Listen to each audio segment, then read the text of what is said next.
Welcome to the Global Investor Podcast, a show that focuses on helping foreign investors enter the lucrative U.S. real estate market. Host Charles Carillo combines decades of real estate investing experience with a professional background in international banking to interview experts in all areas of U.S. real estate investing. Now, here's your host, Charles Carillo.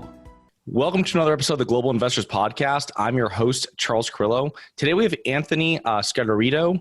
His firm, Red Knight Properties, based in New Jersey, has acquired 12 properties, and between himself and his partner, they have $500 million in commercial real estate acquisition experience. So thank you so much for being on the show, Anthony. Sure, Charles. Thanks for having me. I appreciate it.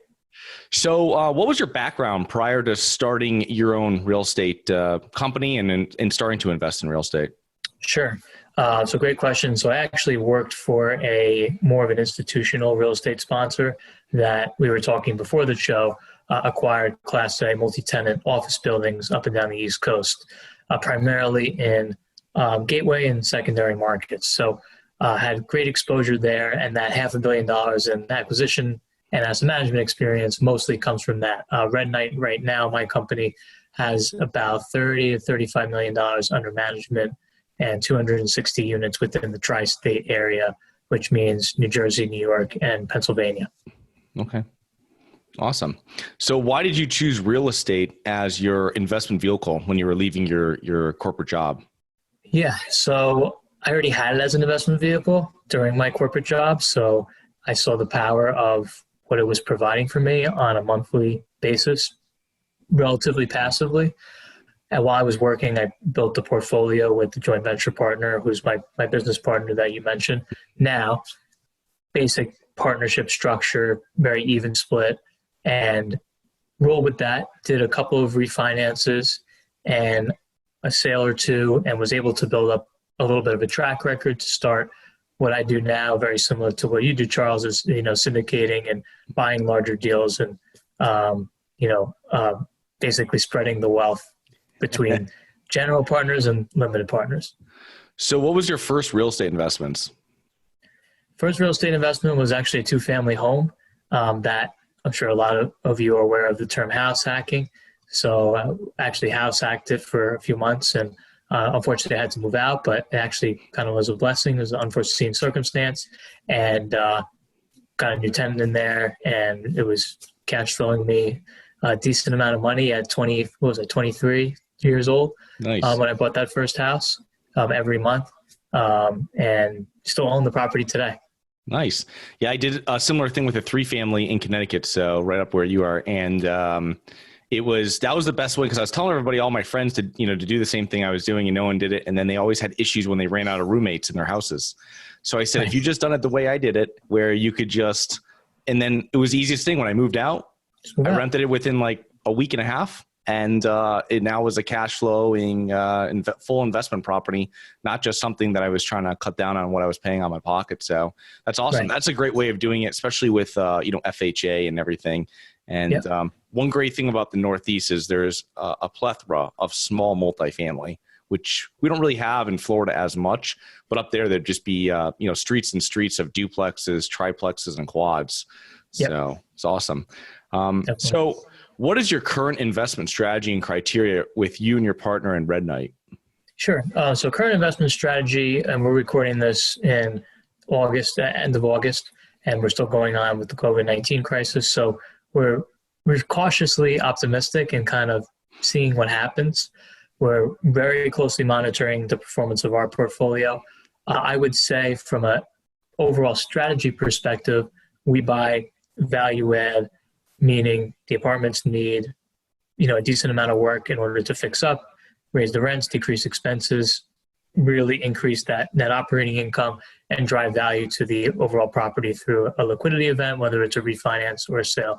So we're still on the same investment thesis from the asset class standpoint, I would say, even, during this crisis, because we're seeing how well the properties are holding up. And even before starting the company, I knew there was some sort of recession that was going to take place. I didn't know it was going to be a health crisis on top of it. So here we are today. And we were acquiring deals at you're talking cap rates 8, 10, 11% at the time. We were able to buy, the relatively smaller deals, 10 families at a time.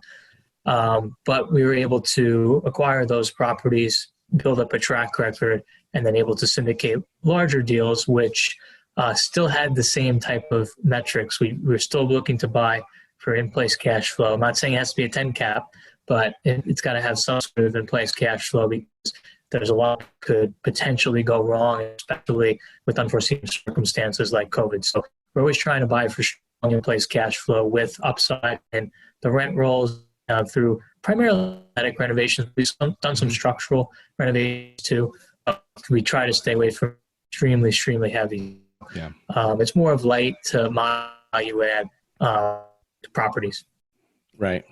What do you have a minimum investment amount or unit? I mean, different groups have different metrics that they work by. Yeah. For the syndications, it's kind of, as you know, a gray area. It usually depends on the deal. Our deals right now are from 5 to 20 million. So on some deals, our minimums were 50, and on some they were 25. So it really depends. And I don't know if your listeners are aware of the different security laws, 506B, 506C. So we try to keep it small into a 506B where we have pre-existing relationships. So the minimums might be a little bit higher, but I've seen minimums of 250. I've seen minimums of 500 before. Yeah. So, we're still growing, and we want to be able to have non-accredited and accredited participate in our properties. Yeah, no, that's how we do it. I think it's 85% of how non-marketable securities are done is by 506B, which is a pre-existing relationship without the advertising for anybody that is unaware. It's great what you're doing, because we syndicate properties, and obviously it just depends on how solid the deal is. Obviously, it's normally, like you said, probably $3 million and above. We've never gone below that with a purchase price, probably $4 million and above. But it's great to how you guys are working with smaller properties, because a lot of operators won't do that, because I think there's a lot of value in buying smaller multifamily and smaller mixed use, where you buy it closer together, and you can then reduce the management fee by having a little scale of economy that you've done yourself. So if you can put 50 or 60 units together in a close area, a couple miles from each other, and then you can, have on-site management or have some sort of management there that's full-time for your properties. Won't be completely on-site like you're talking like 100 unit plus property, but that's a great way of doing it. Sure. And we generally, to that point too, for the properties that we own, I mentioned to you, we started out with 10 units, and then we kind of scaled up from there. Those 10 units are in relatively proximity to each other, at least in the same county, in the state that we own in. So that's a really key point. You really want to outsource as much as you can. We self-manage our properties, but we do have on-site supers and third-party handyman that we do rely on. So a roving handyman is kind of the best thing, best assets you can have, especially if your properties are within 15, 20 minutes from each other. You're able to have that sort of scale. But it's kind of more of a portfolio outlook, more of like a longer term outlook on, okay, where you're going to invest. And, you might be able to package that entire portfolio to a REIT at some point, there's more of a longer term strategy to aggregate units, even though they might not be under one roof, so to speak. Right. So. Yeah, no, I want to circle back to self-managing, because that's something that's very interesting that not many people do in the space that I interview. And what is your role at Red Knight with your group? Sure. I don't know. I mean, it's everything. But as well as my partner. We really do everything, but we do have a property management arm. The only thing we don't do ourselves, we don't have anybody in-house for, is construction. So we do outsource to a third party. We have multiple contractors that we've worked with for years that we trust, so we're able to have that Rolodex. But as far as property management goes, I would say get your systems in place. We right now use Buildium, which is a great platform, relatively inexpensive.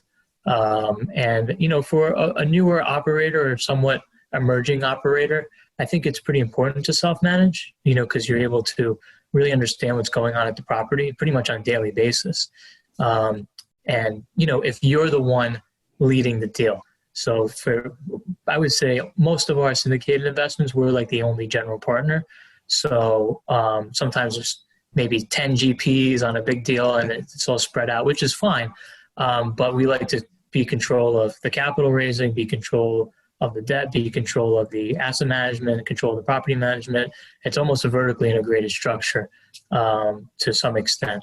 So property management is definitely a day-to-day task. I would try to, if you're looking to scale, what we're looking for right now, and we actually mostly brought on somebody on board, is make sure you're accounting. If you're a syndicator and you're not an accountant, do not do it yourself. I'm sure you know this, Charles.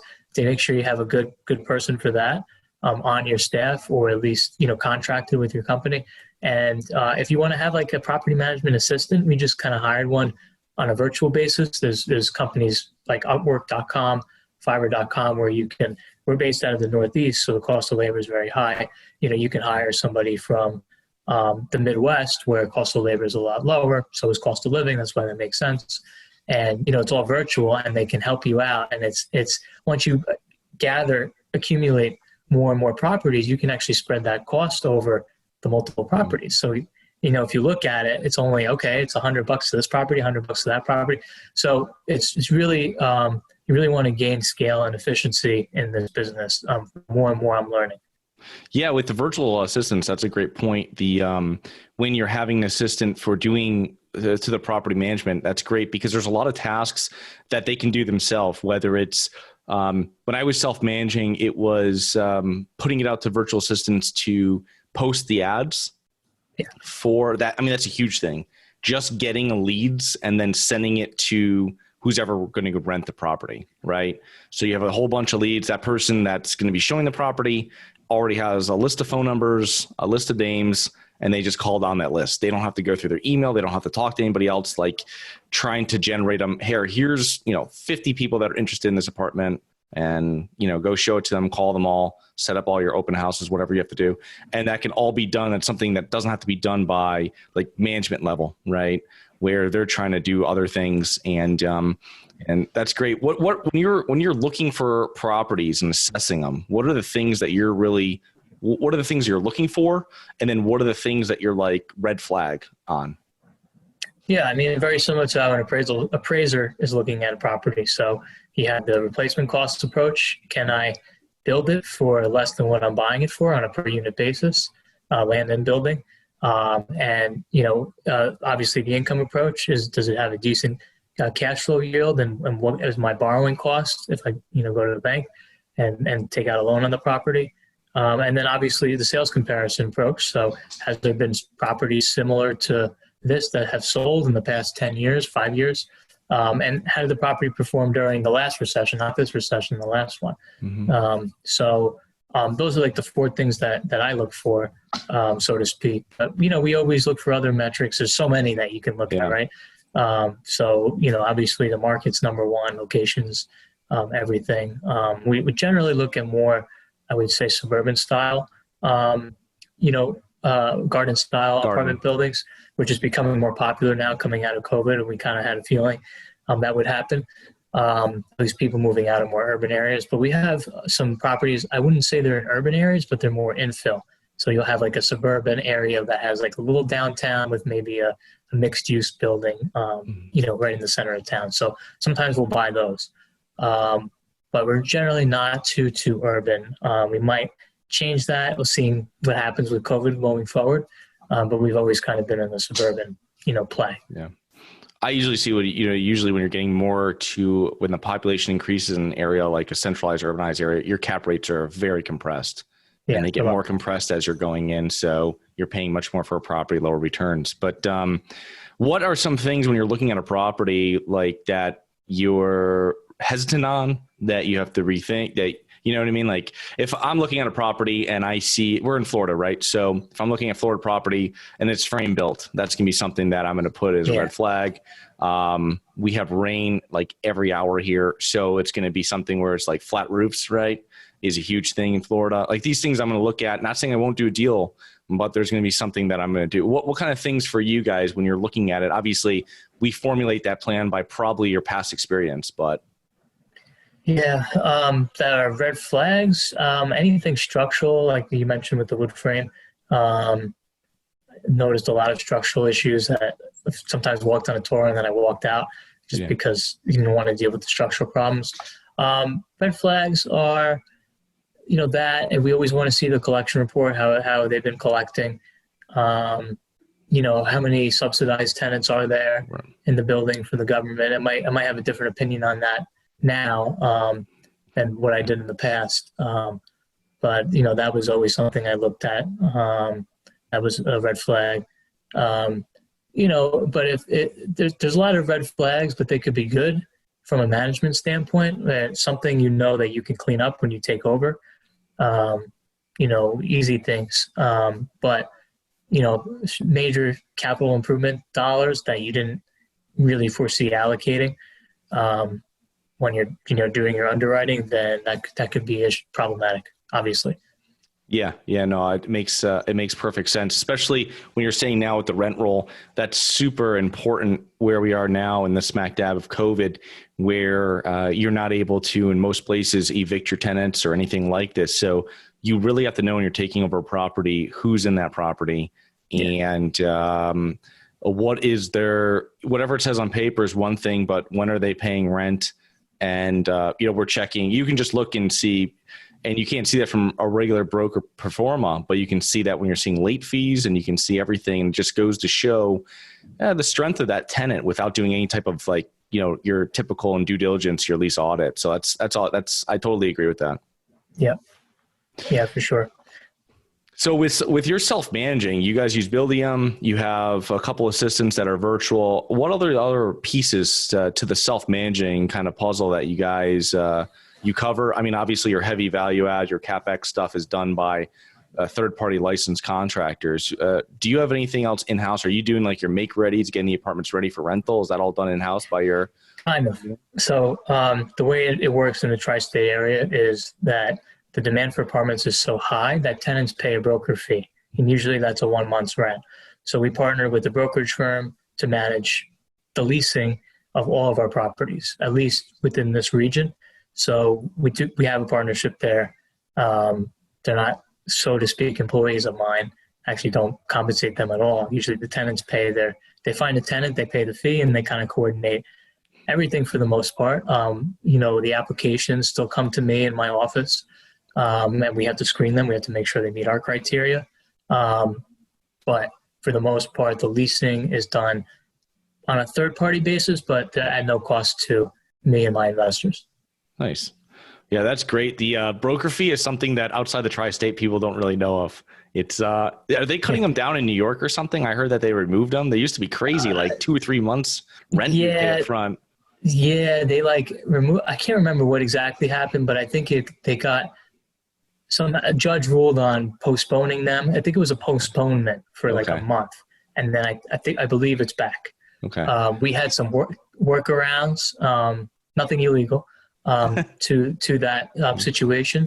But thankfully that, I believe that they're okay now. And thankfully, we also don't own many property in New York at all. Yeah. When I say New York, we own New York State. So, I'm sure a lot of that applies to New York City, which we would never touch. So we have a small 12 unit in New York State. It actually does really well. But thankfully we haven't had to worry about that. If that came to other states, New Jersey, Pennsylvania, Delaware, etc., that could be an issue. But I haven't seen that proposed anywhere, to be honest, in a while. Yeah, I was explaining that one time to people in Florida, and they're like, wait, so I have to I pay just to, I'm like, you pay to rent the apartment, you pay this guy third party, because it's just not a normal thing in other parts of the country. So how are you guys, so how are you guys dealing with COVID right now in self-managing? Like what have you put in, what have you enacted to deal with it in your properties? Yeah. So, in terms of from a health perspective, we put, ladders up in every single hallway. And, obviously sent out communication letters, to congregate with too many people right now. Just some general health CDC guideline sort of information. We haven't had many issues there, thankfully, on the health side. On the rent collection side, actually has been pretty favorable to us ever since this started. I think since April, our collections have been, I think it was like 96 in April. May was a little bit lower. It was like 90, 95 and a half. June was June was higher, like 97. July was around 98. Mm-hmm. And now we're in August. I'm recording this towards the middle end of August. Right now we're looking pretty good too, thankfully. As you're aware, the unemployment extended benefits have dropped off. Now, from what I understand, which to me is more of a political option, but it also political statement, but it also means more people are going back to work. So I've noticed a lot of my tenants are going back to work. So the collections have been pretty good. They're at least in the 90s now. They've just been paying a little bit later. So let's say they got a new job starting August 5th, and their first paycheck's not going to come for 2 weeks. Right. So I okay, then that's fine. Just pay me when you get your first paycheck. Those are the conversations we've been having, and they've been going pretty well. There are a couple of people, I believe out of our entire portfolio, there's only 2 to 3 that I can think of that are taking advantage of the situation right now. And to be honest, I don't think it's going to last for too long. So, relatively speaking, as long as you're communicating with your tenants and they're communicating back, which could be a challenge too. Like I said, it's important to have a super, because if I don't hear from somebody in like a day, we're pretty aggressive. Like, we'll knock on the door. Yeah. So, just to see, hey, are you alive? Like, what's going on? We've communicated. I've been able to reach every single tenant actually, and discuss if there's any issues, etc. But the majority of the issues have just been just delayed payments, just a little bit, a week or two later. So nothing too crazy right now. It's not the worst thing in the world, but it's not the best thing in the world.